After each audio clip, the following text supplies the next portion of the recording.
Bonjour à tous, vous allez pouvoir suivre l'audition de Louis Gallois devant la mission commune d'information sur l'impact sur l'emploi des exonérations de charges. Alors Louis Gallois, c'est l'ancien patron de ADS, le monsieur compétitivité de François Hollande. C'est celui qui réclamait l'année dernière un choc justement de compétitivité permettant d'alléger les charges patronales et salariales. Aujourd'hui, où en est-on? Le pacte de responsabilité a été annoncé. Quel va être son effet sur les entreprises et sur l'emploi? Louis Gallois tente de répondre à toutes ces questions devant les sénateurs. Lorsque l'on cible les réductions de charges sur les bas salaires, on a un effet emploi assez fort, mais qui est réparti sur l'ensemble du champ des acteurs économiques, y compris ceux qui emploient beaucoup de monde et qui ne sont pas obligatoirement exposés à la concurrence internationale, les grandes surfaces et autres. En revanche, si on privilégie des emplois ou si on permet des exonérations portant sur des rémunérations plus élevées, on diminue l'impact sur l'emploi et normalement, on a un impact plus ciblé sur l'industrie qui elle-même est plus exposée à la concurrence internationale. Donc on cible plus l'impact sur l'industrie. J'avais d'ailleurs expliqué que les allègements que je proposais, qui portaient sur les charges sociales et pas sur le crédit d'impôt, mais enfin c'est du second ordre, visaient surtout à donner un ballon d'oxygène aux entreprises pour les remettre dans une dynamique d'investissement. Et j'avais donc souhaité que ça soit ciblé plutôt sur l'industrie. C'est pour ça que j'avais proposé que ça soit au moins jusqu'à 3,5 fois le SMIC. Et le gouvernement, comme vous l'avez dit, d'ailleurs fort justement, je ne peux que paraphraser vos propos, a choisi une solution même moyenne entre les deux, avec 2,5 fois le SMIC, avec un effet couperé. C'est-à-dire qu'une rémunération qui est de 2,6 fois le SMIC n'a droit à aucun allègement, ce qui m'a toujours posé question. J'aurais préféré que l'on ait au moins que, mais bien évidemment ça accroissait le coût de la mesure, mais que l'exonération, la réduction de charges soit acquise de toute façon en dessous de ce seuil de 2,5 fois et la partie de la rémunération au-dessus de 2,5 fois n'en bénéficiant pas. Alors on peut aborder le sujet de deux manières. La première, c'est celle qui résulte d'une étude que la DG6, c'est-à-dire les services de M. Montebourg, ont demandé au professeur Zagamé. Je ne sais pas si ces travaux ont été portés à votre attention. Si. Bon. Si on transférait la totalité des charges des allocations familiales, 32 milliards à la charge des entreprises actuellement, si on les transférait la totalité sur la fiscalité, l'effet serait de 62 000 créations d'emplois. Et on accroîtrait cet effort si on ce résultat en termes de création d'emplois, si on le focalisait plus sur les bas salaires. Je dois vous dire que je suis incapable de vérifier ce chiffre de 62 000 emplois. Il est en tout cas fondé sur une hypothèse de croissance qui est décisive. Et j'en viens à ma deuxième aspect, qui est d'examiner l'impact du CICE. Là, je pense que vous avez bénéficié des travaux de l'INSEE faits à la demande du Commissariat général à la stratégie et à la prospective. Une enquête sur 8000 entreprises, à peu près la moitié de ces entreprises ont répondu. Et vous connaissez le résultat, les entreprises ayant droit à plusieurs réponses, ça fera plus de 100%, mais 46% l'affectent à la croissance de l'investissement, 31% à l'emploi, 21% à la baisse du prix de vente et 20% à l'augmentation des salaires dans l'industrie.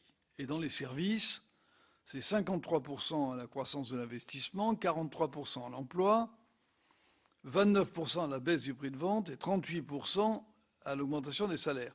Je déduis d'ailleurs de ce réponse au questionnaire que les gens du service ont très mal répondu. Ils ont dit oui à tout. Ils ont coché toutes les cases. Et donc je ne trouve pas ça très pertinent du côté des services. Je vous le dis comme je le pense. Et encore une fois, je ne suis pas un économètre. Hein.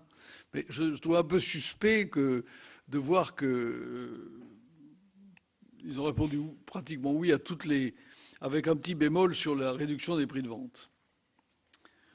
Ce qui d'ailleurs n'est pas surprenant pour les services puisqu'ils sont peu exposés à la compétition internationale. Je suis plus sensible à ce que répondu l'industrie qui m'a paru avoir été un peu plus sélective.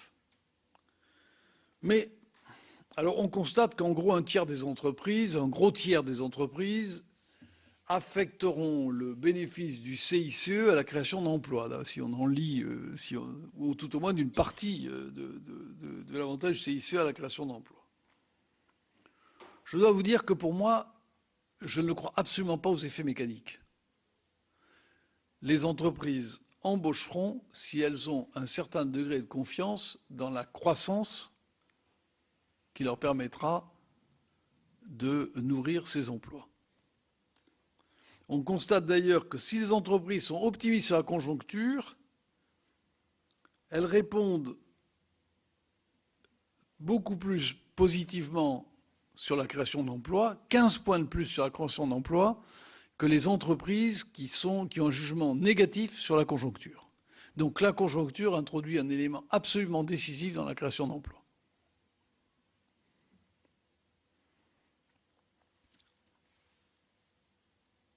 Je retire de cela, mais peut-être me trompais-je, que l'effet le plus solide du CICE va quand même être sur l'investissement. Et que le reste est beaucoup plus aléatoire et dépend vraiment de la conjoncture économique.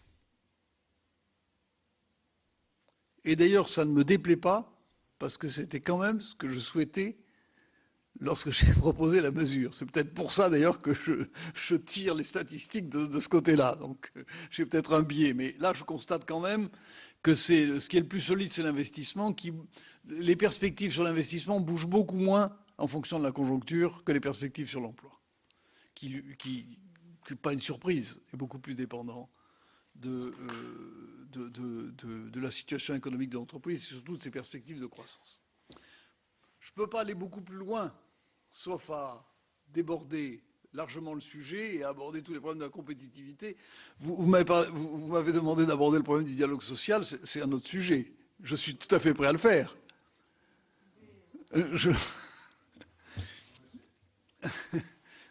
C'était à la fois incidemment, mais peut-être pourrez-vous, à l'occasion d'une autre question... Mais enfin, je suis à votre disposition, en tout cas, pour répondre sur ce sujet qui m'a toujours intéressé et qui continue à le faire dans l'entreprise où maintenant je sévis. Bien, donc je vous remercie tout d'abord, Monsieur le Président. Et donc, je vais passer la parole à notre rapporteur, Madame de Messine, qui, je pense, va aller plus loin un peu et va vous pousser dans vos retranchements peut-être. Oui, j'en ai peu. Disons, de toute façon, on est intéressé aussi par le concept de compétitivité puisque c'est quand même, par ricochet, c'est quand même le sujet que nous abordons. Donc je vais revenir sur la question que vous avez abordée. Vous y avez répondu en partie, mais on peut peut-être un petit peu la creuser.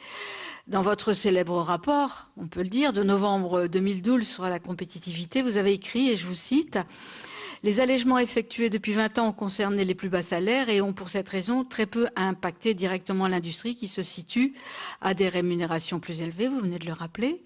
Pour atteindre de manière privilégiée l'industrie et les services à haute valeur ajoutée qui lui sont liés, bureau d'études, ingénierie, informatique, conseil, il conviendrait que le transfert de charges porte sur les salaires jusqu'à 3,5 fois le SMIC, Dans ces conditions, vous avez dit à l'époque, 35% de l'avantage créé irait directement vers l'industrie et les services à haute valeur ajoutée associés. Alors, estimez-vous que le CICE, combiné aux récentes annonces gouvernementales, vont dans ce sens? Je pense que vous l'avez un peu dit, en rajoutant que vous espériez qu'ils aillent à l'investissement, et il semblerait que c'est plutôt vers ce sens, encore qu'aujourd'hui on ne peut pas encore l'affirmer.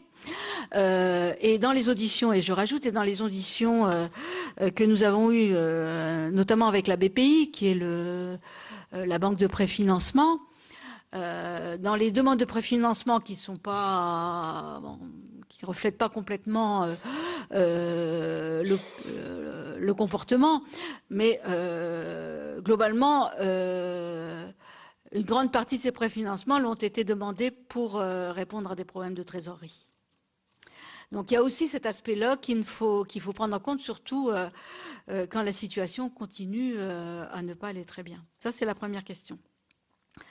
Deuxièmement, dans le même temps, vous avez souligné les effets dits de second tour, en vertu desquels un allègement de charges sur les bas salaires a pour conséquence une amélioration de la compétitivité des secteurs à salaire élevé en raison de l'abaissement général des coûts de production. Donc on entend bien ça, mais est-il possible de quantifier ces effets? Troisième question, à quelles conditions les exonérations de charges sociales peuvent-elles constituer un levier efficace pour permettre une montée en gamme? Ne se trompe-t-on pas de combat dès lors que la montée en gamme industrielle devrait nous conduire à raisonner en compétitivité hors prix? Dans les autres pays, notamment l'Allemagne, c'est un sujet qui revient tous les jours de manière récurrente, quels ont été les leviers sociaux et fiscaux utilisés pour favoriser depuis 20 ans cet appareil industriel à forte valeur ajoutée? Vous avez certainement un avis sur cette question. Et enfin, des dispositifs incitatifs sur le plan fiscal, comme des amortissements dérogatoires ou le crédit d'impôt recherche, ne sont-ils pas plus adaptés? Peut-on mesurer l'impact sur l'emploi direct et indirect du crédit impôt recherche? Et qualifierez-vous la France, comme on le lit parfois, de paradis fiscal pour la recherche?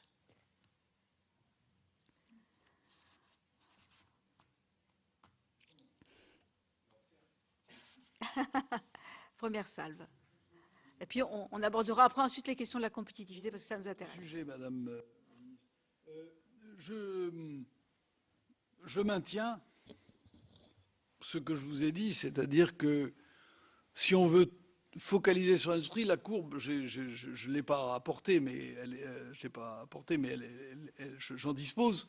La courbe qui mesure l'impact sur l'industrie en fonction du seuil qui est retenu, du niveau maximum d'exonération.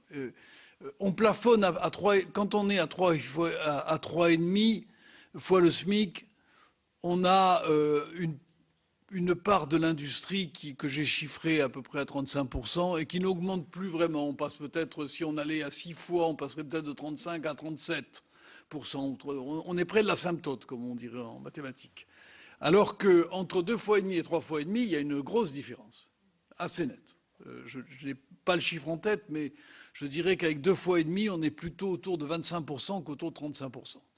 Mais ceci mériterait d'être vérifié et je ne veux pas m'engager sur ce chiffre.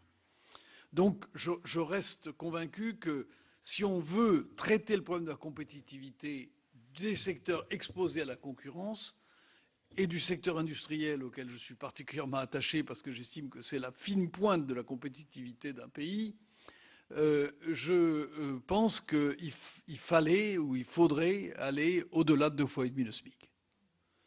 Et l'intérêt d'un transfert des allocations familiales, même s'il y a des plafonnements, c'est que ça touche tous les salaires. Et donc je trouvais que c'était mieux adapté, d'autant plus que sur le plan théorique, faire supporter à l'appareil de production des éléments de solidarité nationale qui relèvent normalement de l'impôt, comme la politique de la famille, ne me paraissait pas totalement, ça me paraissait pas totalement justifié de le faire porter par les entreprises. Quand cela a été créé en 1945, il y avait la capacité contributive n'était que dans les entreprises. Et donc, on a pris cette base parce que c'était celle qui existait. Je pense qu'actuellement, la fiscalité s'est suffisamment diversifiée pour qu'on puisse envisager d'autres supports. Vous avez raison de dire que le crédit d'impôt, d'abord le crédit d'impôt, le CICE, c'est bien joli, mais les entreprises ne l'ont pas encore touché. C'est sur le premier acompte de l'impôt sur les sociétés que ça va commencer à être déduit, donc c'est ces jours-ci. Donc, les entreprises, il y a des entreprises qui ont fait appel au préfinancement, et vous l'avez, Madame le rapporteur, souligné. Les entreprises qui font appel au préfinancement sont celles qui ont des besoins de trésorerie, puisque ce préfinancement est coûteux. Vous n'avez peut-être pas demandé à la BPI quel était le taux d'intérêt sur ce préfinancement. Eh bien, écoutez, ce n'est pas ce qui est vérifié dans les provinces, où on me donne des chiffres plus élevés, et qui, en plus, dépendent, parce que ce n'est pas... Oui, pardon? Oui, 2 à 4, selon la taille des entreprises. Et donc, quand vous avez une inflation à 0,5, 0,7, ce sont des taux d'intérêt réels qui ne sont pas négligeables. Donc, les entreprises qui ont des trésoreries ne font pas appel au préfinancement. Ce sont celles qui ont des besoins de financement. Donc, je dirais que c'est presque la démonstration que ce sont les entreprises qui ont des problèmes de trésorerie. Et effectivement, pour une entreprise, les problèmes de trésorerie passent avant tous les autres. Quand une entreprise n'a plus de trésorerie, elle ne peut plus vivre. Donc, dès lors qu'il y a des problèmes de trésorerie, tout est bon pour alimenter cette trésorerie, y compris le préfinancement du CICE, parce que les entreprises qui ont des problèmes de trésorerie, quand elles vont voir leur banquier, vous savez que les banquiers offrent des parapluies quand il fait beau, pas quand il pleut. Je ne reprendrai pas cette expression dans un procès verbal, parce que j'ai beaucoup d'amis banquiers, mais enfin... on voit bien qu'actuellement, les entreprises ont quelques difficultés à se financer, actuellement. J'ai compris d'ailleurs que M. Montebourg les avait réunis pour leur demander d'être plus actifs dans ce domaine. Voilà ce que je peux vous répondre sur la première question. Sur la quantification des effets, encore une fois, l'effet sur l'emploi, à mon avis, est très dépendant du taux de croissance que l'on retient. Et l'effet sur l'investissement, il faudrait savoir, tout le problème dans ces affaires-là, c'est de connaître la base. C'est-à-dire, qu'est-ce qui se serait passé s'il n'y avait pas de crédit, s'il n'y avait pas eu le CICE?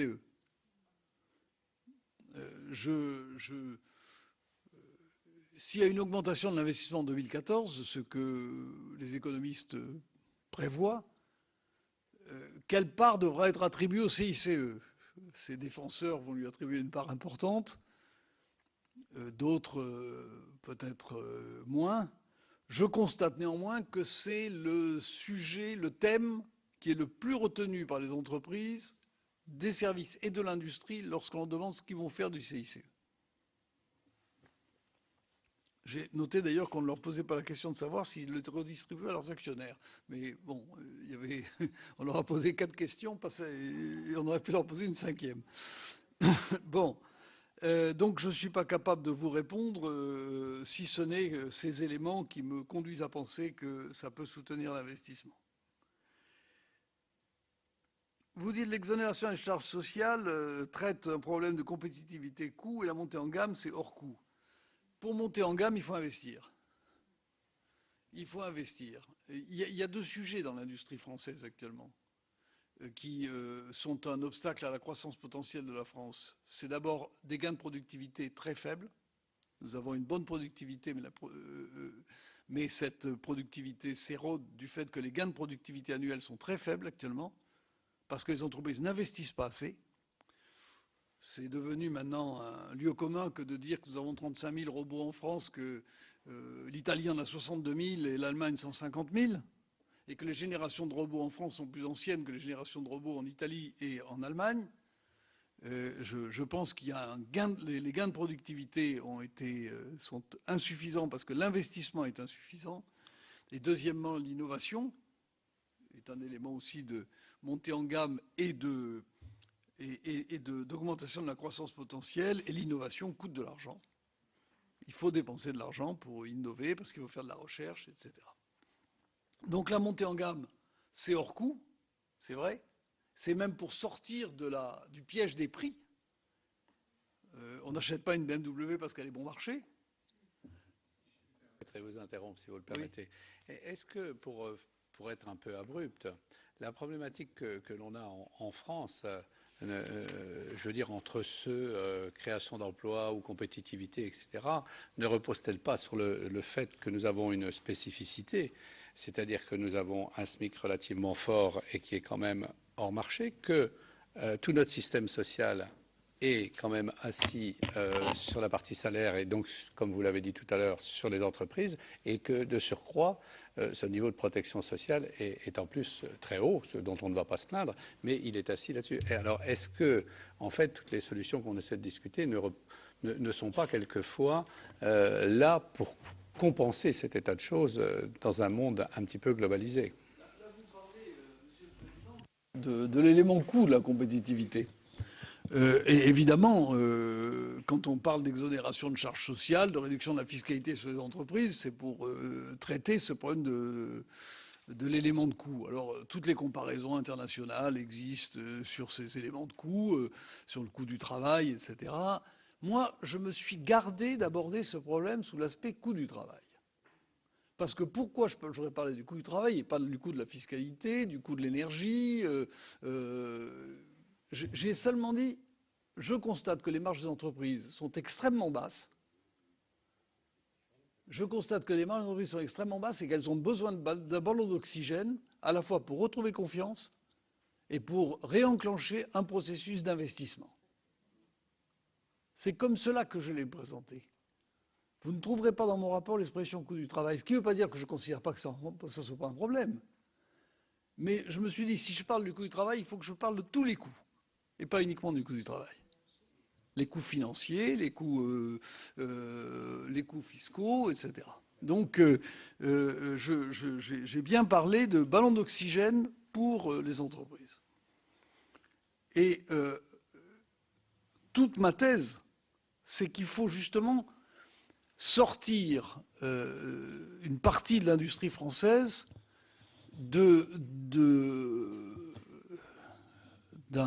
d'une compétition par les prix qui l'étrangle.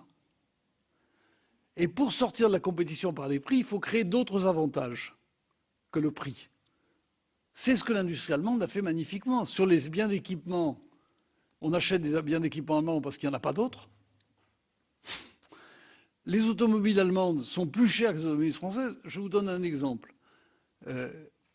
Entre une Volkswagen et une voiture française, à caractéristiques égales, la Volkswagen coûte 10% plus cher. Parce que les gens veulent acheter une Volkswagen.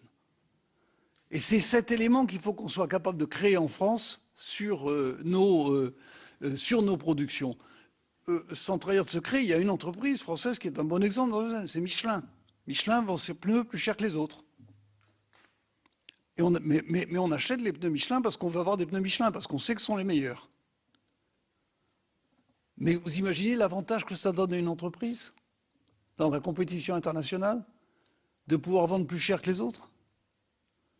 Et je pense que c'est ça que nous devons essayer. Alors je ne dis pas que ça pourra concerner la totalité de l'industrie, mais ça peut intéresser des secteurs beaucoup plus larges de notre industrie. Sur les leviers fiscaux et sociaux en Allemagne, il y a des éléments. Sur les leviers fiscaux, la fiscalité des entreprises est à un niveau plus bas que la fiscalité française, fiscalité et charges sociales, hein, assez sensiblement plus bas. Tous les calculs ont été faits, je ne vais pas les refaire. Ce qui veut dire que les ménages, à l'inverse, payent plus. C'est pareil pour l'électricité. Il y a un transfert de des tarifs, du coût de l'électricité en Allemagne des entreprises vers les ménages. Ceci est facilité par une chose, c'est que le logement représente 16% du revenu des Allemands et 26% du revenu des Français. Et je pense que j'ai regretté, je l'ai dit plusieurs fois, de ne pas avoir traité ce problème dans mon rapport. Je l'ai omis. Dire, c'est une erreur de ma part, parce que je pense que c'est un élément tout à fait décisif qui fait que les ménages français, leur capacité contributive, j'allais dire, pour autre chose, pour l'énergie, pour la fiscalité, pour autre chose, est limitée par le fait qu'ils consomment énormément pour le logement. Avec un coût du logement qui est un handicap pour l'ensemble de la société française. Alors ça, les Allemands ont mieux résolu ce problème que nous. Quant sur le plan social, l'Allemagne a créé, à la suite des réformes Hartz, 2 marchés du travail complètement séparés. Un premier marché du travail qui est celui des grandes entreprises ou des entreprises du Mittelstand, avec des organisations syndicales extrêmement puissantes que j'ai pu mesurer. Quand vous avez une grève chez Airbus à Hambourg, il y avait 98% de grévistes, c'est-à-dire que tout le monde est en grève, ça s'arrête, tout s'arrête. Bon. Donc vous avez des syndicats forts qui ont établi un rapport de force avec les organisations patronales, fondé sur un dialogue social beaucoup plus riche qu'en France. Nous y voilà. Beaucoup plus riche qu'en France et qui est, à mon avis, gagnant-gagnant, je le dis franchement, mais qui concerne une partie du salariat. Et ce qu'a introduit Hartz dans ses réformes, c'est une deuxième partie, une précarisation totale d'une partie du monde du travail, avec des contrats, évidemment, à beaucoup de temps partiel, pas de salaire minimum, des salaires extrêmement bas, qui sont entre 1, 4, 5 euros, ce qui conduit d'ailleurs les collectivités territoriales à faire le complément. J'appelle ça de la subvention à l'industrie, moi, ou de la subvention à l'économie. Parce que quand vous payez un salarié dans les abattoirs allemands 4 euros, et que ce salarié, pour joindre les 2 bouts, est obligé de demander l'aide sociale à une collectivité, c'est une sorte de subvention indirecte aux abattoirs allemands. Il ne faut pas s'étonner si nos abattoirs souffrent, eux qui sont soumis à la dure loi, Monsieur le Président, que vous évoquiez du salaire minimum. Bon, donc vous avez... et ça, c'est un avantage considérable. C'est un avantage considérable parce que ça ne concerne pas l'industrie. Ça ne concerne pas l'industrie exportatrice, les abattoirs étant une exception. Mais ça concerne des secteurs qui font que les produits, ça réduit, c'est un avantage indirect pour l'industrie parce que ça crée un environnement de services et de produits bon marché dont bénéficient les entreprises ou les salariés des entreprises. Et Trichet, par exemple, me disait, tu ne peux pas savoir, en rue de Francfort, la vie est moins chère qu'à Paris, que dans les villes françaises. Je pense qu'une des raisons pour lesquelles c'est moins cher, c'est parce qu'une partie des salaires sont situés très en dessous de ce que nous appelons le salaire minimum. Et d'ailleurs, c'est pour cela qu'on va regarder avec beaucoup d'attention ce que font les Allemands sur le salaire minimum et comment il va être mis en place dans les différentes branches. On m'avait interrogé ensuite sur des mesures plus ciblées en faveur de l'industrie, par exemple l'amortissement accéléré ou un traitement fiscal privilégié des investissements, etc. On peut tout à fait l'imaginer. Et je dois vous dire que lorsque j'avais évoqué dans mon rapport les allègements, cette question avait été venue. J'en avais eu l'occasion d'en débattre avec tel ou tel sur ce sujet. J'avais préféré une mesure générale, visible, parce que je pensais qu'il fallait créer un petit effet de choc et que je pensais qu'on le créait mieux à travers une mesure générale qu'à travers des mesures partielles. Mais ceci peut être tout à fait discuté et le débat est réel. Moi, je suis assez favorable à l'amortissement accéléré des investissements. Le crédit d'impôt recherche, j'en suis un défenseur acharné. avec une théorie qui est fondée sur mon expérience, qui est que pour les petites entreprises, ça leur a permis de maintenir l'effort de recherche pendant la crise à un niveau correct. Et vous savez que les entreprises françaises dépensent au moins autant en recherche à secteur donné et taille donnée que les entreprises allemandes ou autres. Et c'est alors qu'elles ont des marges beaucoup plus basses, c'est largement dû au crédit d'impôt recherche. Et quant aux grandes entreprises, l'impact du crédit d'impôt recherche, c'est qu'elles localisent leur recherche en France et pas ailleurs. Et je peux vous dire que ça a été le cas de ADS. Nous avons implanté des activités de recherche en France grâce au crédit d'impôt recherche. On n'a pas fait plus de recherche à cause de ça, mais on l'a fait en France. Parce qu'il y a une véritable compétition internationale sur la localisation des centres de recherche actuellement. Et que les Anglais, en particulier, déroulent le tapis rouge pour attirer les centres de recherche des entreprises. Et je pense que c'est un élément dans la compétition internationale. Vous avez employé l'expression paradis fiscal pour la recherche.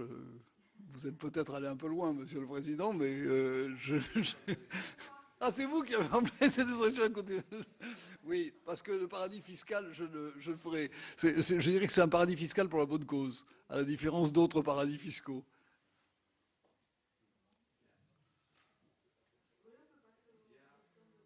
Donc, on va passer à une première série de questions. Alors, qui souhaite Madame Lienemann et ensuite Monsieur de Montesquieu et Monsieur... Bon, allez, je vous en prie. Allez-y. Monsieur Gallois, moi, j'apprécie beaucoup ce que vous avez dit, notamment dans votre rapport sur le hors-coût. Et puisque vous avez été vous-même à une responsabilité majeure avec le Haut Commissariat à l'Industrie, c'est ça, je crois, le nom, à l'investissement, pardon. Est-ce que vous avez le sentiment que la France, dans le hors-coût, a maintenant fait un effort substantiel qui devrait, est-ce qu'il n'y a pas, sur ce champ-là, encore beaucoup à faire? Et ça m'amène à la deuxième question, c'est que, bon, on avait eu ce débat sur les mesures générales, le coût électrochoc par rapport à la... Et je préfère votre présentation sur un booster pour restaurer des marges plutôt qu'une théorie générale de la baisse des coûts du travail. Néanmoins, est-ce qu'il n'y aurait pas eu... J'avais bien senti la sensibilité que vous essayez de convaincre. Mais justement, ce qui me préoccupe, c'est que est-ce que les 35 milliards qu'on a mis dans le CICE, enfin non, maintenant c'est CICE plus allègement, est-ce qu'il n'aurait pas été plus opportun, parce qu'on regarde que la part industrie est quand même assez faiblement, je ne parle pas que de l'industrie pure, je pense des services à l'industrie, même si on peut dire qu'un balayeur d'une entreprise de balayage, c'est un service à l'industrie, mais enfin, ça impacte quand même modérément les coûts. Est-ce qu'il n'y aurait pas eu plus d'intérêt à mettre cet argent sur des stratégies de filière, d'accompagnement de stratégies de filière en mutation d'investissement, et en particulier sur les plans de robotisation du pays, parce qu'en plus, le fait qu'on cible nos aides sur des catégories salariales plutôt en bas, finalement, n'est pas tellement incitatif à faire l'arbitrage robotisation, modernisation plutôt que salaire, et en tout cas investissement. Donc là, vous avez déjà dit les amortissements accélérés, mais est-ce qu'il y a d'autres formes d'aide qui aurait par exemple mettre de l'argent à la BPI? La BPI nous indique que finalement pour les prêts, comment on appelle ça, les prêts longue durée à faible rendement, là, comment ils appellent ça, des prêts, ils nous ont donné un nom technique pour des prêts de développement un peu solide dans la durée, quoi, hein. Je ne sais plus, c'est un nom. Il semble qu'il manque de crédit pour ce type de prêt. Est-ce qu'il n'aurait pas été plus utile de transférer une partie des sommes de la BPI? Et est-ce que ce n'est pas là qu'il faudrait mettre des aides complémentaires? Et je termine sur l'expérience qu'a fait Obama des manufacturing. Alors, le plan américain de relance de l'industrie manufacturière et il est quand même fondé sur toute une série d'activités. Eux, ils arrivent à différencier leurs aides fiscales et sociales en fonction des secteurs industriels. Or, une des thèses en France, c'est on ne peut pas parce qu'il y a de la concurrence, on n'a pas le droit de faire des aides. Mais ne pourrions-nous pas avoir des aides sélectives et de ce point de vue, le crédit impôt recherche a quand même une grande sélectivité industrielle, même si les banques, etc. Est-ce qu'il n'y aurait pas la possibilité d'avoir, pour une partie des aides fiscales ou des allègements de cotisation, des contreparties qui soient adossées à des contrats de filière, à des conventions de filière?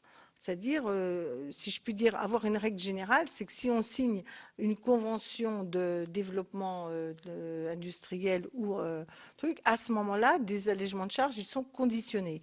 Ce qui, à ce moment-là, permet quand même de cibler là où on veut atteindre des objectifs en commun. La deuxième chose qu'il y a dans le plan américain, c'est quand même pas mal de protectionnisme. Hein. Ils ont une commission nationale de vérification des normes des autres. Est-ce qu'on est assez vigilant s'agissant de l'invasion de certains produits en France? Et 3, ils font des choses que je trouve intéressantes, qui sont ce qu'ils appellent les centres d'innovation manufacturière, c'est toute la thèse du vivier de compétences.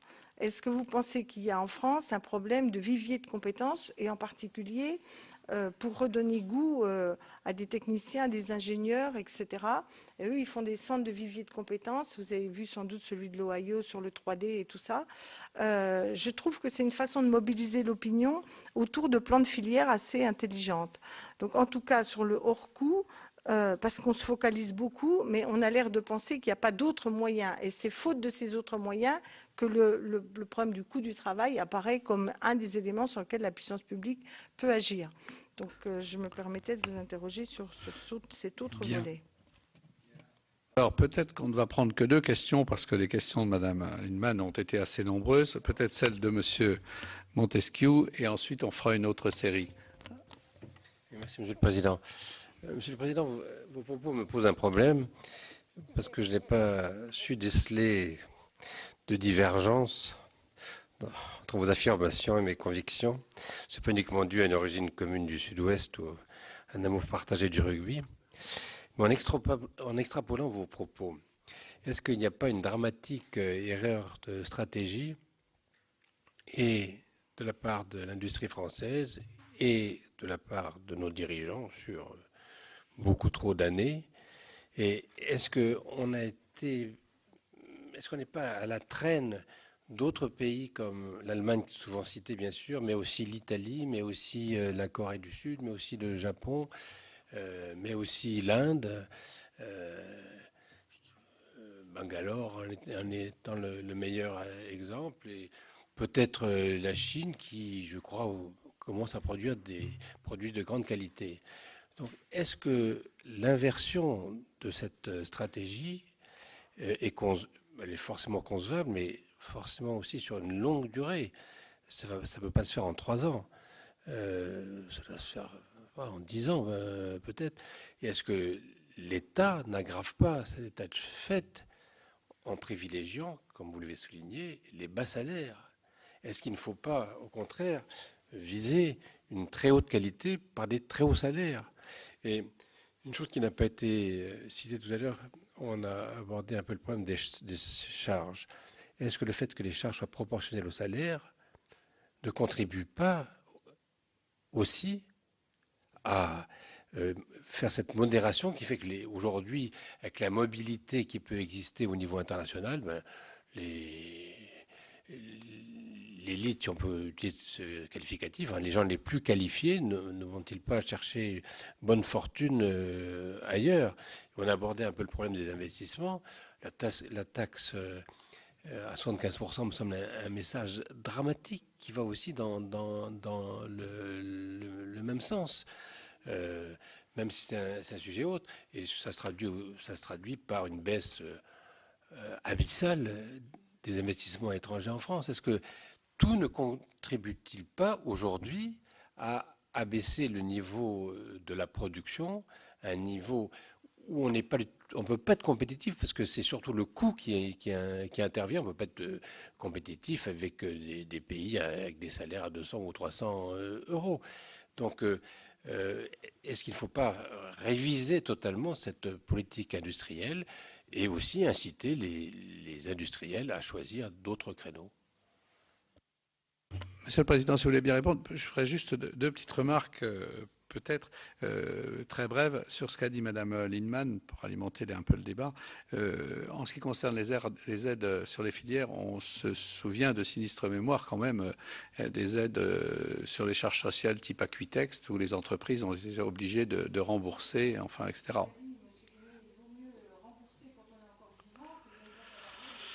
Oui, mais j'étais dans une entreprise qui a dû... Oui, oui, mais j'étais dans une entreprise qui a dû rembourser à l'époque, c'était assez douloureux. Et simplement, quelque chose qu'on n'a peut-être pas évoqué, qui est cher à Madame la rapporteure, on parle souvent de l'investissement donc en termes de compétitivité, l'investissement matériel, mais il y a aussi l'investissement humain en termes de formation qu'on n'a peut-être pas, hein, qui est intéressant. Bon. C'est très vaste. Bon, Madame la sénatrice, le hors-coût, vous avez évoqué le hors-coût et l'action du commissaire général à l'investissement. Effectivement, c'était notre travail et c'est le travail de mon successeur Louis Schweitzer. Je pense que... Bon, j'avais été au début un peu sceptique lorsque avait été lancé le grand emprunt. Je m'étais dit, un pays qui est déjà très endetté, qui lance un grand emprunt pour financer l'innovation, la recherche, etc., est-ce que c'est vraiment approprié? J'ai changé d'avis, peut-être d'ailleurs parce que j'ai bénéficié des concours, mais il faut quand même être honnête. Mais j'ai changé d'avis parce que je crois que emprunter, surtout dans les conditions actuelles, pour financer l'avenir, ça a du sens parce que même du point de vue financier, le taux de retour pour la collectivité de ces investissements a de très bonnes chances d'être supérieur au taux d'intérêt qui sera payé. Et donc, je pense qu'emprunter pour financer l'avenir, ça a du sens. Ça a plus de sens que d'emprunter pour financer les salaires des fonctionnaires. Bon, mais c'est bon. Donc, je suis et en plus ayant travaillé 2 ans dans ce commissariat de manière que j'ai trouvé absolument passionnante, je ne m'attendais pas à trouver autant d'intérêt et de plaisir à ce job que j'ai quitté avec beaucoup de nostalgie, pas de regret parce qu'il ne faut pas en avoir, mais de nostalgie. Je crois que ça va dans la bonne direction dès lors qu'on sera capable de maintenir le cap qui est de financer l'avenir et de ne pas se substituer au budget de l'État.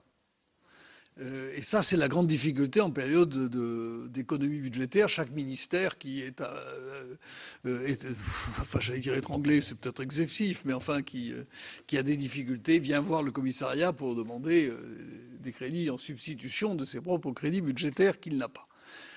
Donc, je pense que ça ne doit pas être le cas. Il faut privilégier la recherche, l'innovation, l'accélération du passage de la recherche à l'innovation, le travail interdisciplinaire des centres de recherche, le travail en commun, en partenariat entre les centres de recherche et l'industrie, entre les grandes entreprises et les petites industries. C'est tout ce que fait le commissariat et je pense que ça va dans le bon sens. Je le disais, notre objectif, c'est d'accroître le niveau de la croissance potentielle du pays. Et accroître le niveau de la croissance potentielle en allant vers le haut, pas en pratiquant une politique à l'espagnol où on baisse les coûts, où on fait de la dévaluation sociale, fiscale et de tous ordres pour gagner de la compétitivité. Je pense que la France a la capacité, par sa base technique, par sa base de recherche, de trouver la compétitivité par le haut, encore une fois, dans la montée en gamme. C'est ce que vise le commissaire général à l'investissement. Et je trouve que globalement, il accomplit bien sa tâche et qu'on en commence à avoir les premiers effets. Le problème, c'est que c'est une affaire de 10 ans, monsieur Montesquieu. Vous le disiez, c'est une affaire de 10 ans. Et on ose à peine le dire. Mais on a perdu cette compétitivité en 10-15 ans, on ne va pas la retrouver en 2 ans. Je rappelle que l'Allemagne, l'agenda 2010 de Schröder, c'est 10 ans avec 3 majorités politiques différentes et 2 chanceliers de bord opposés qui ont mené exactement la même politique. Ça vous donne une cohérence, une persévérance dans l'action qui est à mon avis indispensable. Alors ensuite, vous avez évoqué on aurait pu faire mieux avec les 30 milliards. C'est la question qu'on se pose chaque fois.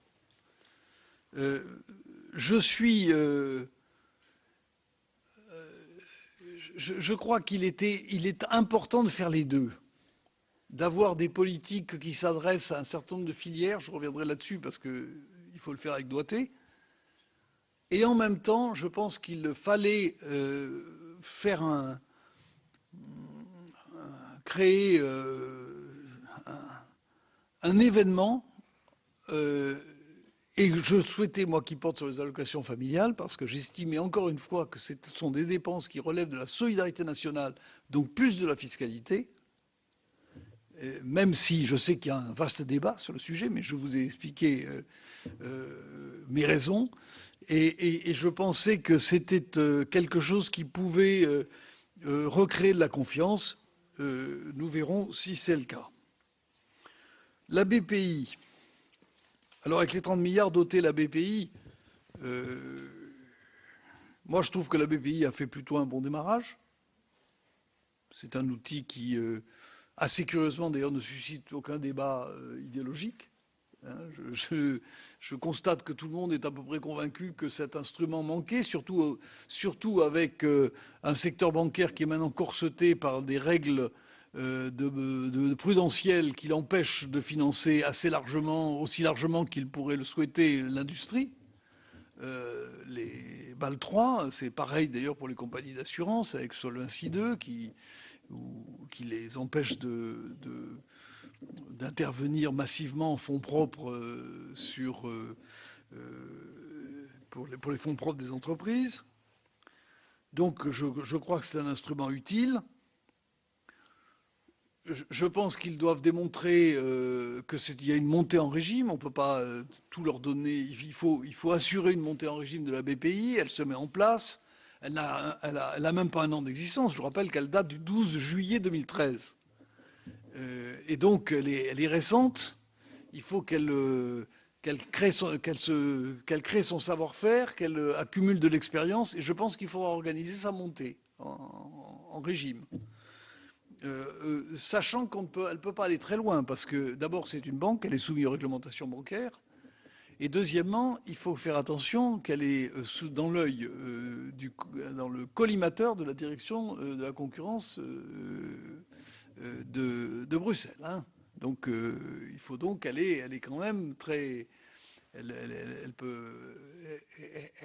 a des contraintes dans ce qu'elle peut faire. Vous avez évoqué la relance de l'industrie manufacturière. Ceci étant dit, les investissements d'avenir dotent la BPI pour lui permettre d'intervenir justement en fonds propres dans les entreprises, de faire des prêts verts. Il y a un certain nombre d'éléments de la politique de la BPI qui sont alimentés par le commissariat. Et d'ailleurs, nous avions un petit débat avec la BPI pour savoir comment était assurée la gouvernance de ces financements. Nous souhaitions une gouvernance partagée et que la BPI ne considère pas que cet argent lui appartenait. Mais enfin, c'est un autre sujet. Relance de l'industrie manufacturière. Moi, j'ai trouvé intéressante l'initiative d'Arnaud Montebourg des 34 plans industriels. Bon, je lui ai dit, je trouve que 34, ça fait beaucoup. Mais c'est très difficile parce que si vous oubliez un secteur, ce secteur hurle si vous l'oubliez. Pardon ? Oui, il a indiqué, comme vous le dites, je peux le reprendre, il a indiqué que certains n'iraient pas jusqu'au bout et que donc il y aurait un effet darwinien sur ces plans. Mais le fait de confier ces plans à des industriels pour les piloter est une bonne idée. J'ai trouvé que certains d'entre eux pouvaient créer une dynamique. d'autant plus qu'ils étaient assis sur des travaux du Conseil national de l'industrie. Et le problème, ça va être le financement. Ce financement va être assuré par les investissements d'avenir. Il ne faut pas se faire d'illusions. C'est eux qui vont... C'est d'ailleurs une des raisons, je pense, qui a conduit M. Montebourg à souhaiter que le commissaire général d'investissement lui soit rattaché. Ce qui ne peut pas manquer de créer de problèmes avec d'autres ministres. Mais il paraît que tout ceci est en voie de solution. Je m'en réjouis. Sur le protectionnisme,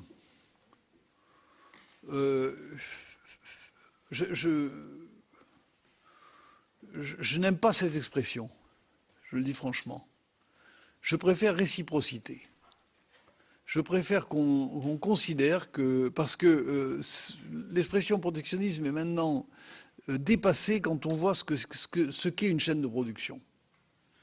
Les produits que nous produisons en France sont constitués d'éléments qui viennent du monde entier. Et une partie de ce que nous produisons en France va dans des produits qui sont vendus dans le monde entier. Valeo, Faurecia travaillent d'abord pour l'industrie allemande. Hein, et ils exportent à travers les voitures allemandes. Donc je crois qu'il faut se méfier des effets qu'aurait le protectionnisme. En revanche, ce que vous dites sur les normes, ce que vous dites sur des standards de sécurité, de qualité, ce que vous dites sur le respect d'un certain nombre de règles évidentes de droit du travail des enfants, etc., tout ça, c'est la réciprocité. L'ouverture des marchés publics.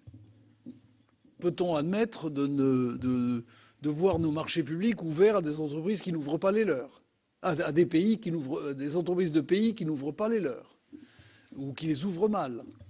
Je pense que cette question de réciprocité est vraiment une question sérieuse et peut-être que nous pourrions pousser à niveau de Bruxelles un peu plus cette notion, même si la France le fait, et si Bruxelles, du bout des lèvres, reconnaît la réciprocité, mais ne veut pas s'engager dans cette voie, parce qu'elle considère que c'est l'antichambre du dit protectionnisme. Mais moi, je pense que la réciprocité est une affaire importante. La différenciation des secteurs, vous l'avez dit vous-même, Madame la sénatrice, il faut le faire avec l'habileté, il faut le faire sans contrevenir aux règles de Bruxelles. C'est la difficulté de l'exercice. Vous ne pouvez pas décider d'un allègement fiscal qui ne concerne que l'industrie, par exemple. C'est pas possible. Ça, c'est pas possible. Donc, vous pouvez intervenir en revanche en amont sur la recherche. Là, oui, on peut intervenir sur ce qu'on appelle le pré-compétitif. Les centres d'innovation manufacturière, eh bien, ça existe en France. Ça s'appelle les centres techniques ou ça s'appelle les Carnot, les instituts Carnot. Le CETIM, par exemple, l'industrie mécanique. Vous avez ce genre de choses qui sont... l'exemple pour nous est pris dans les instituts Fraunhofer en Allemagne. Nous avons décalqué les instituts Fraunhofer en Allemagne et je pense maintenant que les Carnot ont pris une véritable densité. Ils n'ont pas l'expérience des Fraunhofer, ils n'ont pas le tissu de relations avec les entreprises qu'ont les Fraunhofer, mais je pense que là, commençons maintenant à avoir l'outil qui devrait, au fur et à mesure, acquérir justement cette intimité avec le tissu industriel. Et en tout cas, c'est dans ce sens qu'il faut le pousser. Monsieur de Montesquieu,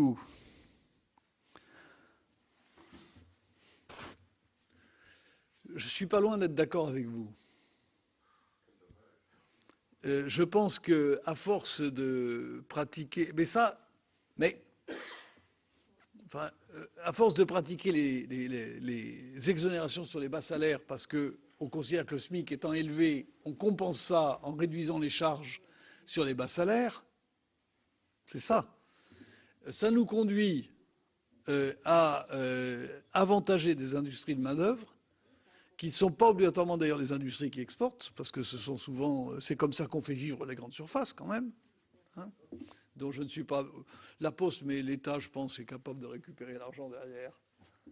Donc, oui, d'abord, c'est un service d'entreprise, et puis en plus, la Poste traverse une période difficile.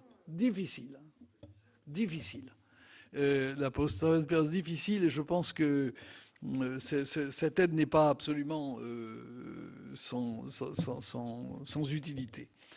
Mais ceci étant dit, je trouve qu'à force d'avantager les bas salaires, on a beaucoup de bas salaires. Et on a beaucoup de bas salaires, et je pense qu'il faut trouver un meilleur équilibre. D'ailleurs, vous avez cité des séries de pays que je pourrais reprendre. L'Allemagne a un système différent du nôtre sur le plan social, c'est-à-dire que les charges sociales sont plafonnées à un certain niveau de salaire, et le reste, c'est de l'assurance privée, qui n'est d'ailleurs jamais pris en compte lorsqu'on calcule le coût global pour le salarié de son affaire. Hein. Et bon, ça remet en cause un des principes de notre de la sécurité sociale française, qui est la solidarité entre les Français quand même. Hein. C'est assez lourd comme décision. Ne pas faire payer les très hauts salaires pour la solidarité avec les plus bas salaires. Bon, la contrepartie quand même du système français de sécurité sociale, c'est que les inégalités augmentent moins qu'ailleurs et que nous avons un taux de pauvreté inférieur à celui de l'Allemagne. C'est quand même pas totalement négligeable, même si nous traversons des périodes difficiles.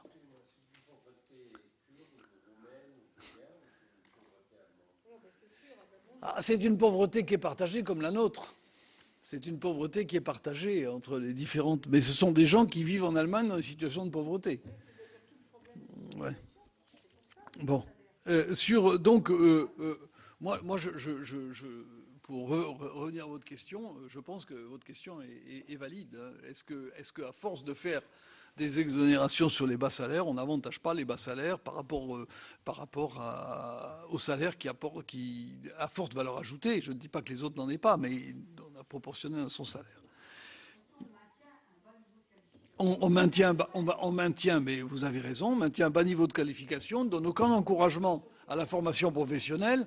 Je n'ai pas encore évoqué la formation professionnelle, mais effectivement, une formation professionnelle qui ne se traduirait pas dans les entreprises par la possibilité de trouver des carrières qui montent pour les gens, pourquoi voulez-vous qu'ils se forment si c'est pour rester au niveau où ils sont? Et donc je pense que il y a une certaine perversité à ce système. Bon.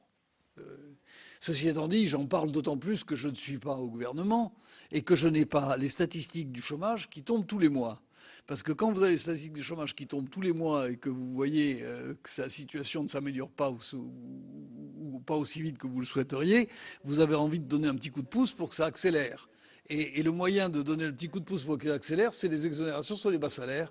C'est ce que répète M. Sett. Pardon? Oui, mais...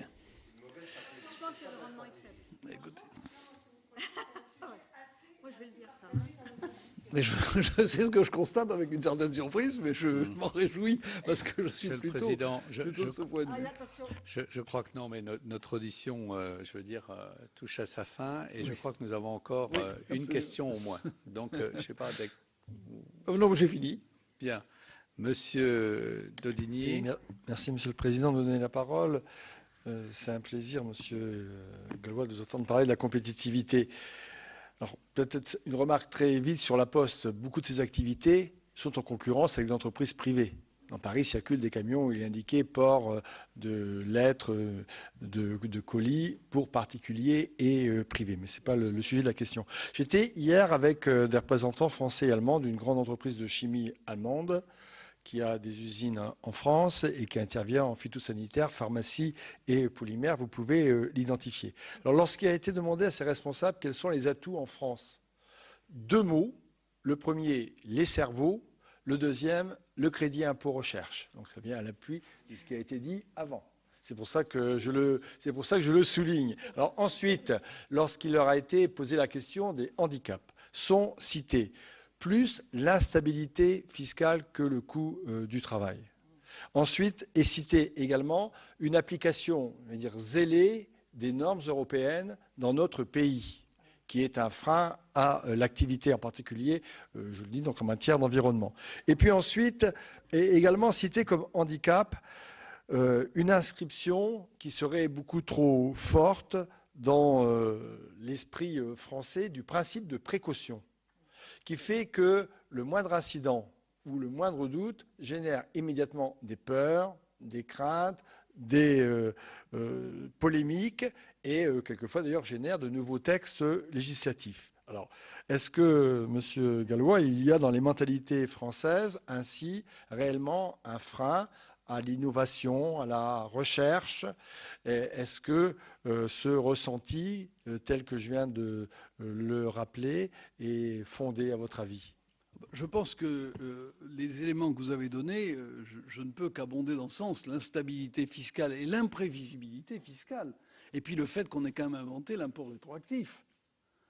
Tout ça, c'est, je pense, extrêmement déstabilisant pour les entreprises. Elles ont besoin d'avoir un peu d'horizon, de savoir ce qui va leur arriver. Même si ce n'est pas très agréable, elles veulent savoir ce qui va leur arriver. Et je pense que nous avons là dans ce domaine un très gros effort à faire. J'avais proposé qu'il y ait un certain nombre de mesures fiscales qui soient gelées, c'est-à-dire qu'on ne puisse pas bouger. Ça a été repris dans le pacte de compétitivité du gouvernement. Je souhaite qu'on puisse étendre autant que possible cette règle de stabilité fiscale, de règles fiscales, sociales, environnementales. Alors j'en viens à l'environnement, c'est-à-dire l'application zélée des normes européennes et au principe de précaution. Oui, j'allais dire que vous me poussez tellement dans le sens où j'ai envie d'aller que j'ai peur de trébucher. J'estime que le principe de précaution, le principal des risques, c'est de ne pas en prendre. Parce qu'à partir du moment où on ne prendra plus de risques, là, c'est le déclin. Donc je pense qu'il faut que nous soyons capables de prendre des risques en les mesurant, en les évaluant, en débattant. Mais prendre des risques. La vie est faite comme ça. Est-ce que vous imaginez que Pasteur n'a pas pris de risque le jour où il s'est inoculé le vaccin de la rage? Et Marie Curie, elle en est morte, là, elle a pris des risques, elle en est morte. C'est pas... Non, et d'ailleurs, Jacques Attali dit que l'invention qui a tué le plus de monde au XXe siècle, c'est l'électricité, quand même. Hein. Donc, il faut que nous soyons capables de mesurer ce que ce principe de précaution peut avoir de dangereux, et qu'on l'ait mis dans la Constitution est regrettable.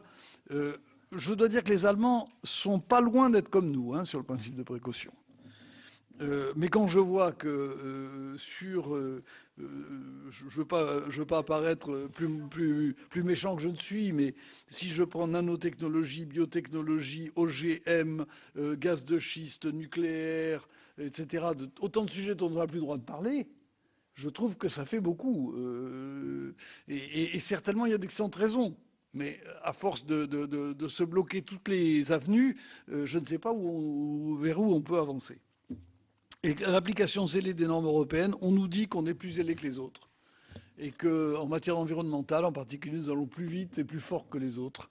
Je l'entends beaucoup dire de la part des industriels. Je vous donnerai seulement un exemple. Une entreprise qui s'appelle Paprec, qui est assez connue dans le recyclage. Le patron de Paprec, quand je faisais mon rapport, m'a dit sur les 8 premiers mois de 2012, 41 modifications de la réglementation sur les déchets. Il m'a dit, j'ai 3 personnes qui ne font que ça dans mon entreprise, c'est examiner l'évolution de la réglementation. Ça, c'est possible pour une entreprise de l'importance de Paprec. Ce n'est pas possible pour beaucoup d'autres entreprises qui n'ont pas la taille suffisante pour cela.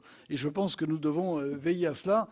C'est pour ça que j'avais indiqué, je terminerai là-dessus, que le choc de simplification, c'est une affaire politique majeure qui ne peut être prise en charge qu'au plus haut niveau de l'État. C'est le seul moyen d'y arriver. Sinon, l'administration française dont je suis issu et que j'aime beaucoup, c'est une machine à produire du règlement. Formidable. Et donc, elle va en produire. Oui, mais il y en a beaucoup trop. Mais simplement, alors, Madame le rapporteur a encore une question très brève et vous lui ferez une réponse très brève, n'est-ce pas? Bien sûr. Très brève. Là, simplement pour faire une remarque sur ce que vous venez de dire sur la norme, je pense qu'on pourrait ajouter aussi, là maintenant, qui va encore en rajouter, sans aucune efficacité, le dispositif sur la pénibilité. non pas que je sois contre la prise en compte de la pénibilité, vous le savez bien, mais ce qu'on a mis en place, alors là, c'est terrible. Oui. C'est vraiment terrible. Mais c'est pour l'anecdote. Hein, je pense qu'on a une très grande capacité à créer des usines à gaz. Ouais. Très, très grande capacité. Mais on le paye cher. On paye cher. Non, moi, je voulais revenir sur le petit débat qu'on a eu sur le fait que, en fait, l'utilisation des exonérations sur les bas salaires, finalement, ça devient une forme de facilité, même si...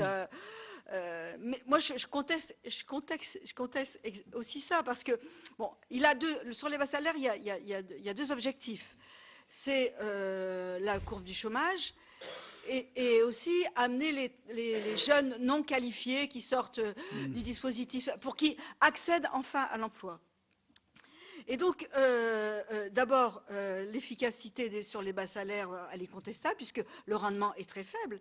Et vous ne croyez pas que, plutôt que d'utiliser cet argent public sur cette faible efficacité, il n'y a pas vraiment un plan massif de formation intégrateur à mettre en place, consacrer beaucoup plus d'argent et de manière beaucoup plus active pour justement sortir de cette impasse et intéresser tous ces jeunes qui sont sans formation. Moi, j'ai le souvenir, je viens de la région du Nord-Pas-de-Calais avec ces grandes entreprises qui, bon, évidemment, c'est dans une période faste puisque c'était les 30 Glorieuses, intégrer les jeunes dans des centres de formation à l'intérieur des usines dans lesquelles ils passaient leur diplôme et où ils étaient rémunérés et qui avaient quand même un succès et qui intégraient justement tous ces jeunes issus du monde ouvrier et qui trouvaient tout à fait leur place dans la société. Je pense que cet exemple, il faut qu'on le regarde. Or, aujourd'hui, l'apprentissage en France, c'est quand même pas terrible. J'irai pas jusqu'à dire que c'est un échec, mais j'ai en tête les remarques qui ont été faites récemment par un célèbre inspecteur du travail, que tout le monde connaît, qui est Gérard Filoche, qui expliquait que nous, contrairement à l'Allemagne, nous conservions très très peu, enfin sur 70%, il en restait que 40%, parce que les entreprises ne savaient pas faire. D'abord, c'était trop faiblement rémunéré et que la plupart du temps, elles avaient du mal à ne pas s'imaginer que c'était une main-d'œuvre à bas prix. Écoutez, madame, je viens de donner une interview à l'usine Nouvelle sur l'apprentissage, je pense qui est un cri d'alarme. L'apprentissage a baissé et la formation et les contrats de professionnalisation ont baissé de 8% en 2013 et le début de l'année, les 3 premiers mois sont très mauvais. Encore en baisse par rapport à 2013, alors que l'objectif était de passer de 415 000 à 500 000. Je constate que seulement 12% des entreprises de plus de 250 salariés respectent l'obligation, le nombre d'apprentis qui est prévu, légal, et elles préfèrent payer pas les amendes, le coût au niveau des branches plutôt que de le faire elles-mêmes. C'est-à-dire que de ce côté-là, il y a une déficience. Comme il y a une déficience du côté de l'éducation nationale ne promeut pas l'apprentissage, plus tellement pour des raisons idéologiques, il y en a encore un peu, mais de moins en moins, parce que les syndicats de salariés, eux, ont viré leur cutie et maintenant défendent l'apprentissage face, vous savez, aux critiques de paternalisme, etc. Et maintenant, l'apprentissage est supporté et soutenu. Et le deuxièmement, c'est que l'apprentissage apparaît d'une certaine manière comme concurrent des lycées professionnels. Or, il y a une inquiétude dans les lycées professionnels puisque le nombre d'élèves dans les lycées professionnels baisse en France. Donc, il apparaît d'une sorte de concurrence. Troisièmement, je trouve que on n'a jamais manifesté sur l'éducation, sur l'apprentissage, une ambition qui aurait conduit à un programme national. Moi, j'appelle de mes voeux un programme national ambitieux sur l'apprentissage. C'est absolument indispensable et qui regarde comment l'éducation nationale, les entreprises peuvent être plus actives dans ce domaine, quel financement et comment on prend en compte le problème des jeunes apprentis.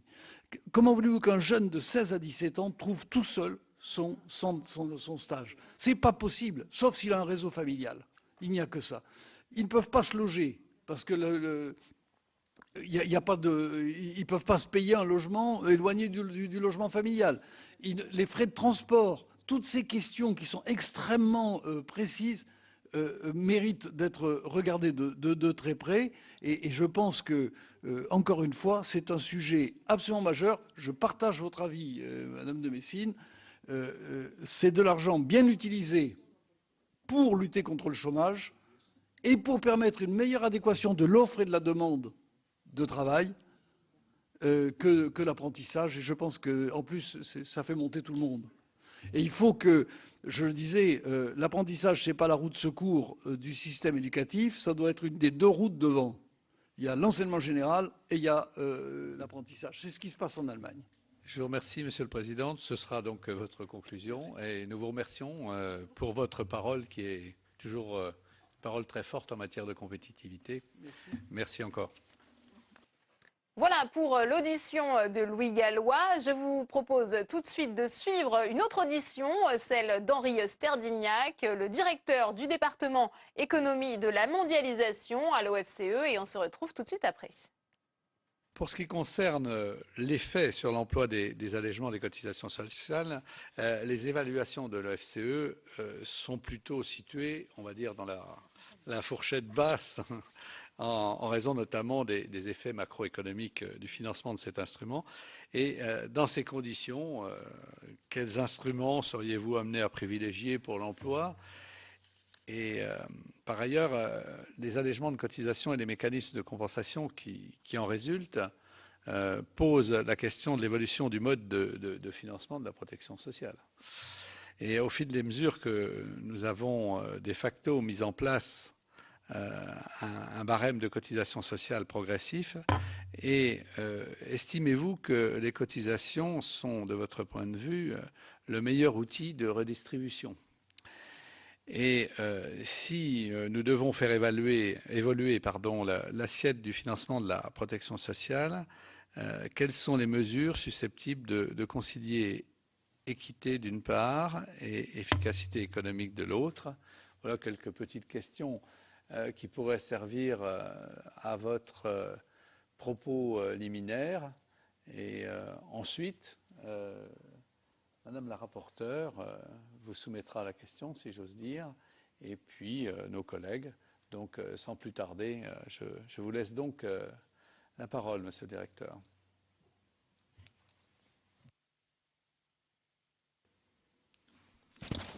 Vous savez tous qu'en 2007, la France avait atteint un taux de chômage de 7%. On est aujourd'hui à 10,5%. Il n'y a aucun mystère sur les causes de cette forte hausse du taux de chômage. Elle résulte avant tout de la crise économique, de la crise du capitalisme mondialisé qui a provoqué, qui a implosé en 2007. Ce qui caractérise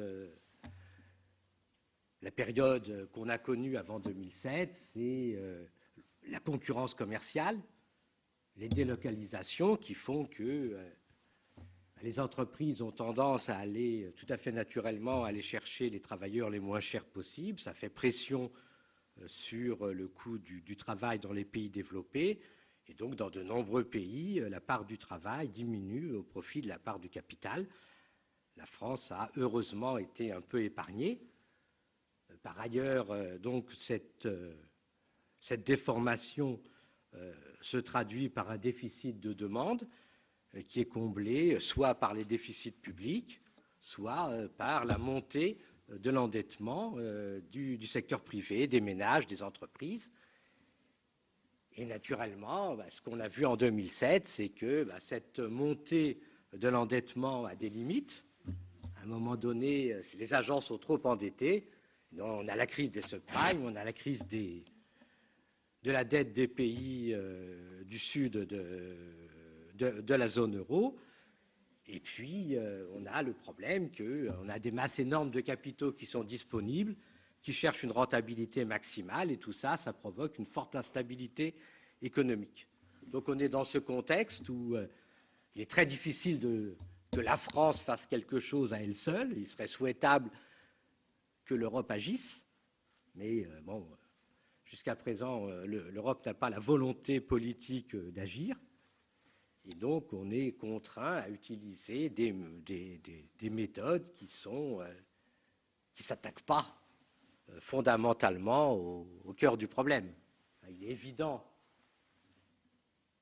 que la tentation, c'est celle de la dévaluation fiscale, c'est-à-dire de dire, dans tous les pays, on va réduire, puisqu'on est dans la zone euro, on ne peut plus dévaluer, donc on va réduire les salaires. Si on ne peut pas réduire les salaires, on va réduire les cotisations sociales employeurs, et en contrepartie, on va réduire la protection sociale, les dépenses publiques, de manière à gagner en compétitivité, ce qui, bien sûr, est très sympathique lorsqu'on le fait isolément. C'est ce que l'Allemagne a fait, mais c'est la catastrophe quand tout le monde le fait. C'est sympathique comme quand, effectivement, on peut compenser ça par une hausse du déficit public, ce que l'Allemagne a fait, ce que nous, on ne peut plus faire. Et même dans le cas de l'Allemagne, cette stratégie de 2000 à 2005 s'est traduite par une croissance extrêmement faible. Et donc la stratégie réduction des cotisations sociales employeurs a des effets médiocres quand un seul pays l'entreprend et des effets catastrophiques si elle est entreprise à l'ensemble de la zone euro. Ensuite, il y a un petit problème technique où effectivement certains économistes disent oui, vous avez raison, mais il y a une solution miracle qui est de concentrer les réductions de cotisations sociales employeurs sur les bas salaires, sur les très bas salaires, sur le niveau du SMIC, et là, on obtient une élasticité fabuleuse de l'emploi au coût du travail, et donc on peut créer massivement des emplois non qualifiés, ce qui permet de résoudre en partie le problème du chômage. Et donc, cette stratégie a été mise en œuvre de façon massive en France, soutenue par tous les économistes français spécialistes du marché du travail. Et ils ont réussi jusqu'à présent à persuader le gouvernement qu'il faut poursuivre dans cette direction. Quand on regarde les travaux empiriques, tout dépend d'abord de ce qu'on appelle l'élasticité du travail à son coût, qui est très difficile à estimer. Si l'élasticité du travail est supérieure à 1, grosso modo, on peut dire ça vaut le coup, parce que quand on donne 100 aux entreprises, ils augmentent la masse salariale d'un chiffre supérieur à 100, et donc c'est intéressant. Quand on a des élasticités qui sont inférieures à 1, la mesure est nuisible parce que finalement, autant créer directement des emplois plutôt que subventionner les entreprises pour créer des emplois à bas salaire. Alors, ce que montrent les estimations, les estimations empiriques sont extrêmement fragiles. On s'appuie généralement sur des vieux travaux américains qui portaient sur l'industrie et qu'on généralise aux services. Et donc, il y a eu un consensus qui s'est établi de manière administrative pour dire l'élasticité au niveau du SMIC, c'est 0,8. Et puis ensuite, ça baisse jusqu'à 0,2 pour les salaires les plus élevés. Et donc, avec ça, on obtient le résultat qu'on a une élasticité moyenne de 0,6. Donc, le coût d'un emploi créé en réduisant les cotisations par des méthodes comme les exonérations bas salaires, c'est de l'ordre de 34 000 € par emploi créé, alors qu'un emploi public au SMIC, c'est de l'ordre de 24 000. Et donc, on a des mesures qui sont peu efficaces. Ensuite, se pose la question, quelle est cette élasticité que l'on mesure? Et là, c'est extrêmement contestable, parce qu'effectivement, on peut avoir une mesure qui permet de créer beaucoup d'emplois à bas salaire, mais en contrepartie, le risque, c'est qu'on détruit des emplois mieux qualifiés, peut-être moins, mais se pose la question, c'est quand même ennuyeux d'amener vers le bas notre masse salariale. Il est tout à fait évident que lorsque on fait des exonérations importantes au niveau du SMIC, on va favoriser les entreprises qui utilisent une main-d'œuvre précaire mal payés, à mi-temps, et au détriment d'entreprises qui ont une main-d'œuvre stable, avec des possibilités d'évolution. Et donc c'est une stratégie risquée et qui ne correspond pas aux besoins de la France, qui sont de monter en gamme et de trouver des emplois pour des salariés qui sont des jeunes qui sont de mieux en mieux formés. Effectivement, le taux de chômage des diplômés est nettement plus faible que celui des non-diplômés, mais ce n'est pas du tout une caractéristique française, ce n'est pas dû au SMIC, c'est pareil dans tous les pays développés, c'est pareil en Grande-Bretagne. Et l'explication, c'est l'effet perroquet, les entreprises choisissent, lorsqu'elles peuvent, le travailleur le mieux qualifié pour un poste, même si ce poste, a priori, ne demande pas des grandes qualifications. C'est vrai aussi qu'il y a une différence importante du taux d'emploi entre les qualifiés et les non qualifiés, mais la France est exactement à la moyenne européenne, et toute la politique d'exonération des bas salaires n'a pas fait que la France, que cet écart s'est réduit en France plus que dans les autres pays. Donc, évidemment, nous avons toujours des économistes qui nous sortent des études brillantes dans lesquelles ils disent en fait, au niveau du SMIC, l'élasticité, ce n'est pas 0,8, c'est 2. Le problème, c'est que ça s'appuie sur un épisode extrêmement particulier, d'une période où les entreprises étaient en train de débaucher. Ça, effectivement, à un moment donné, les entreprises qui bénéficiaient de réduction de cotisations sociales ont licencié 40 000 personnes de moins que les autres. Le problème, c'est que ce que font Cahuc et Carcilio, c'est qu'ils multiplient ce 40 par 20 pour dire, si on polarise les exonérations de cotisations sociales sur les bas salaires, on va créer un nombre important d'emplois, mais on n'a pas le droit de multiplier par 20 une expérience tout à fait particulière. La France a déjà beaucoup d'exonérations bas salaires, et le résultat, ne peut pas être extrapolé à l'infini, et ça pose, ce développement des emplois à bas salaire, ça pose d'autres problèmes, le développement de la pauvreté dans un certain nombre de familles qu'il a fallu compenser par le RSA, le travail précaire, le travail à mi-temps, etc. Donc je ne pense pas que c'est aujourd'hui la piste qu'il fallait suivre lorsqu'il est question de faire de pactes de responsabilité et de demander aux entreprises de monter en gamme, d'être compétitives, de faire de la recherche et développement. On a une stratégie qui était peut-être nécessaire, mais qu'on ne peut pas prolonger, à l'infini.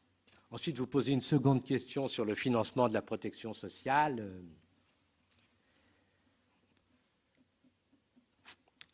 Qui est une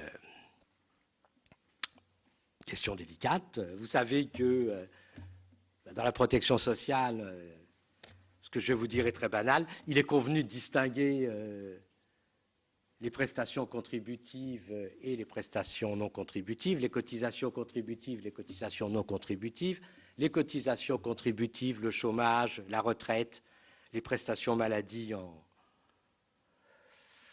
espèces. Il est normal qu'elles soient payées par les salariés couverts, que ce soit proportionnel aux actifs couverts, que ce soit proportionnel aux revenus, que ce soit proportionnel aux revenus d'activité. En ce qui concerne les retraites, personnellement, je ne serais pas choqué si à l'avenir, on augmentait les cotisations salariales on augmentait les cotisations des salariés, de sorte que le choix que pourront faire les ménages entre partir plus ou moins tôt à la retraite, conserver un niveau de retraite satisfaisant, eh bien, ça soit payé par les actifs eux-mêmes et que ça ne pèse pas trop sur les entreprises. Par contre, dans le système français, effectivement, on a un héritage du passé qui sont les cotisations famille et les cotisations maladie en nature qui continuent à peser sur des cotisations sociales employeurs et qui posent un problème de cohérence. Donc ce problème de cohérence, on l'a résolu au cours du temps parce que on a taxé de plus en plus les revenus du capital. Donc on a les prélèvements sociaux qui pèsent sur les revenus du capital. Et aujourd'hui, on peut considérer que les prélèvements sociaux qui pèsent sur les revenus du capital correspondent à peu près aux cotisations sociales qui pèsent sur les salariés. Et donc, que le système français, qui peut sembler un peu bizarre, est finalement pas très différent des systèmes à la Scandinave, où il y a un prélèvement à la source extrêmement important qui couvre un impôt sur le revenu extrêmement important qui couvre les prestations maladie et les prestations famille et qui est donc prélevé à la source. Et nous, c'est l'équivalent, c'est les cotisations sociales employeurs et la CSG. Donc, de sorte que toute grande réforme dans laquelle on dirait on va fusionner les cotisations sociales employeurs, la CSG et l'impôt sur le revenu pour créer un grand impôt citoyen, nous rapprocherait évidemment du modèle suédois, mais ça ne changerait pas fondamentalement les choses, parce que d'ores et déjà, les revenus du capital contribuent à la sécurité sociale. Ça changerait les choses pour les retraités, parce que les retraités, eux, ne supportent pas de cotisations maladie et famille, ils n'ont pas d'employeur qui paye des cotisations maladie ou famille pour eux. Mais comme on est engagé dans un processus où petit à petit le niveau de vie des retraités va baisser à cause des réformes, il me paraît difficile de faire une réforme dont le but serait de baisser encore le niveau de vie des retraités. Et donc, on bloque un peu sur l'idée d'une grande réforme du financement de la protection sociale favorable à l'emploi. Il y a une piste que je peux vous indiquer, mais qui est unanimement refusée, qui est refusée par beaucoup de monde. Ça consiste à dire, après tout,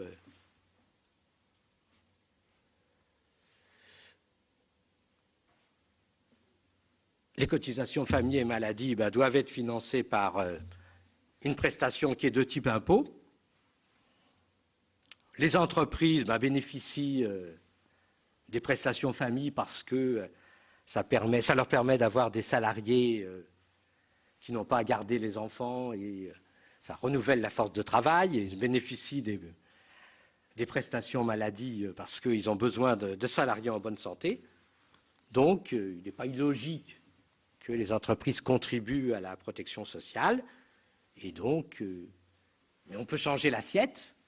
Et au lieu d'avoir simplement une assiette masse salariale, on pourrait avoir une assiette valeur ajoutée. Et donc, la réforme possible, ce serait de changer l'assiette des cotisations pour passer à une assiette valeur ajoutée qui aujourd'hui est possible puisqu'on a créé une cotisation sur la valeur ajoutée des entreprises pour les collectivités locales. On pourrait la faire monter en puissance pour financer la protection sociale. Donc c'est une réforme qui a souvent été évoquée, qui a souvent été rejetée. Elle a des avantages et des mérites. Elle a l'avantage qu'elle permettrait à toutes les branches de financer de manière plus égale la protection sociale. Elle a l'avantage de favoriser les entreprises de main-d'œuvre au détriment des entreprises trop capitalistiques. Elle a l'avantage de décourager la substitution capital-travail. Le problème, c'est que beaucoup estiment que c'est régressif, qu'il faut continuer à encourager le fait d'utiliser plus de travail, plus de capital et moins de travail. Donc, je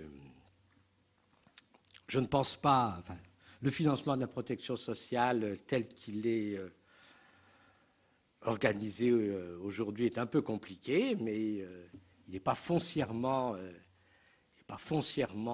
injuste, puisqu'on fait payer les revenus du capital, puisque la particularité de la France, c'est que les salariés les plus élevés contribuent sur la totalité de leur salaire aux cotisations famille et maladie.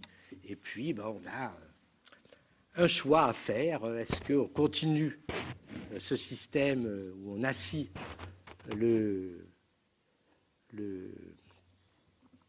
financement de la protection sociale sur uniquement la masse salariale, ou est-ce qu'on va sur une base plus large? Voilà. Je vous remercie, Monsieur le Directeur.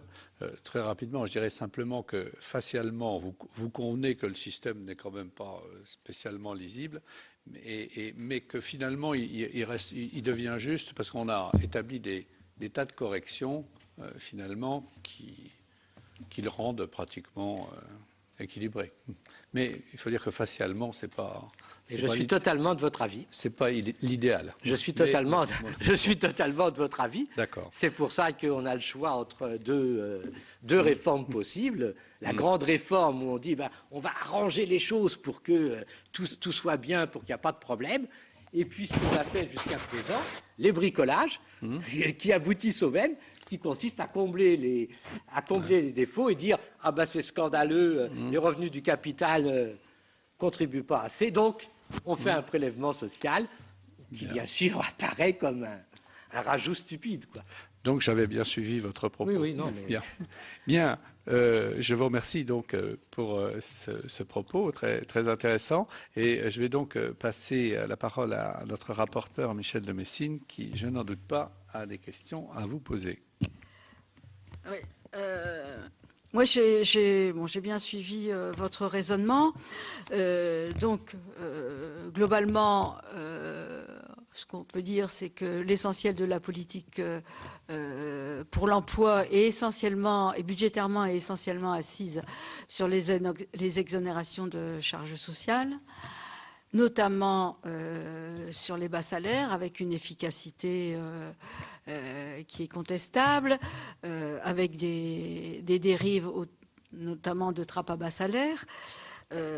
Donc il y a un doute important de l'efficacité d'une aussi grande dépense publique, alors même qu'on va la prolonger, puisqu'on va passer là, avec le pacte de responsabilité, de 20 à 50 milliards. Donc, c'est une grande interrogation. Donc, c'est pas selon vous, c'est pas le bon chemin. Mais estimez-vous qu'il est possible d'interrompre cette politique de manière radicale, sans dommage? Donc, ça, c'est la première question. La deuxième question, c'est est-ce que le soutien... parce qu'en fait, avec cette politique, elle va vers plusieurs objectifs, sans qu'ils soient d'ailleurs bien définis. L'objectif d'inverser la courbe du chômage. Deuxièmement, de permettre aux salariés non qualifiés d'accéder plus facilement au travail, et en plus d'apporter plus de compétitivité. Donc, estimez-vous donc qu'on peut remplir avec un seul tuyau ces trois objectifs à la fois? Ça, c'est encore une autre question. Et est-ce qu'il n'aurait pas fallu, pour être plus efficace, puisque l'ensemble de cette dépense publique, qui est passée de 8 millions sur la première phase à 8 milliards à 20 milliards, est-ce que vous ne pensez pas qu'elle aurait dû être mieux ciblée Alors, pas seulement sur les salaires, mais peut-être sur des secteurs en particulier. Je pense aux petites entreprises, aux PME qui me semble-t-il, ont besoin d'un soutien plus important ou plus ciblé vers des secteurs d'activité. On vient de parler avec Louis Gallois de l'industrie. Donc, est-ce que la solution serait un meilleur ciblage, même si on sait qu'il y a une très grande difficulté parce qu'on ne peut pas avec les règles européennes? Et ou sinon, quelle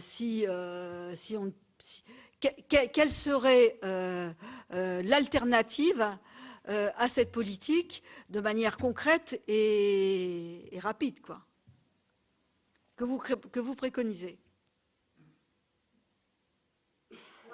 Une autre question, je vais la dire tout de suite, c'est sur le débat autour, parce qu'on parle du coût du travail, tout est assis sur le coût du travail, tout est observé à travers le coût du travail. Or, évidemment, beaucoup disent qu'il y a beaucoup d'autres paramètres qui entrent en ligne de compte et ceux-là ne sont pas suffisamment observés. Et après, il y a le fameux débat sur le coût du capital.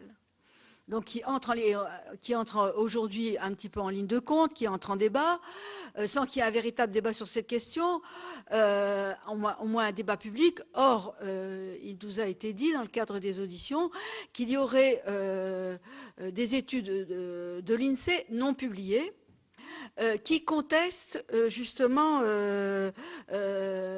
la stratégie autour du coût du capital. En particulier, on nous a dit que ce qui pouvait donner l'impression qu'il y aurait eu un transfert entre le travail et le capital viendrait particulièrement du fait que le poids des dividendes serait statistiquement grossi par la méthode de calcul des doublons qui serait imputable à la multiplication des filiales qui reversent des dividendes. C'est un peu compliqué, on n'a pas été très loin. D'ailleurs, on va chercher à aller plus loin sur cette question, mais enfin, c'est ce qui alimenterait, à mon avis, la réflexion du gouvernement sur ce sujet. Je vais vous répondre à la deuxième question, c'est plus facile.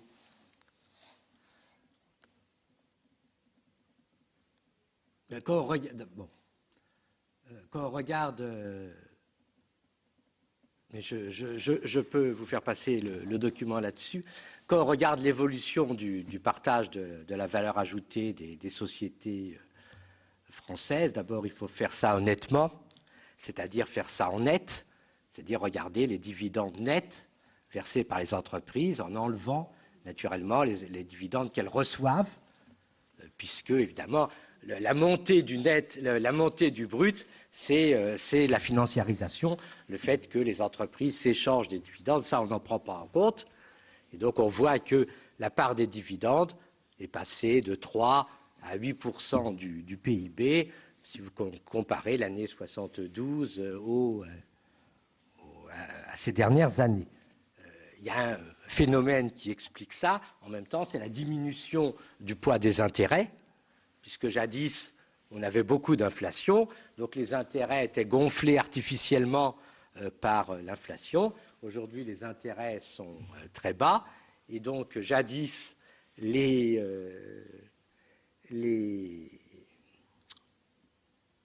actionnaires bénéficiaient à la fois des dividendes et de la dépréciation de l'endettement dû à l'inflation. Aujourd'hui, ils en bénéficient moins, donc il y a une partie du phénomène qui est due à ça, donc on peut corriger. Le problème que nous avons, c'est que quand on corrige, on s'aperçoit qu'à peu près en 73 et aujourd'hui, la part des revenus du capital n'a pas foncièrement augmenté. Le problème, c'est que la croissance n'est plus du tout la même, puisqu'en 72, on avait une croissance de l'ordre de 4,5% par an.